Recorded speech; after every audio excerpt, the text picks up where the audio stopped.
Hi friends, எல்லோரும் எப்படி இருக்கீங்க? நான் தான் உங்கள் தமிழன் பாலபாரதி பேசுகிறேன். இன்றைக்கி கிறிஸ்மஸ் வாழ்த்துக்களுக்காக ஒரு கவிதை. இயேசு பிரானோடு சேர்த்து, அடிமைகள் யாரும் இல்லை, நம்மை எதிர்ப்பவன் அரக்கன் அன்றோர், வாழ்விழந்தோர் இங்கு வலுவிழந்தால் எதிர்ப்போர் நிமிர்ந்திட அடிபணிவோம். நல்லா கேட்டீங்க.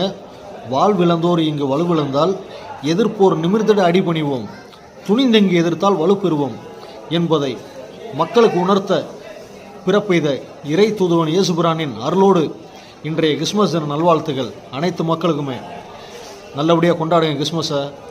எல்லா மதமுமே நம்ம மதம் தாங்க. இந்து, கிறிஸ்டின், முஸ்லீம் சொல்லி மக்களை பிரித்து பிரிவினைவாதத்தை உண்டு பண்ணுறாங்க.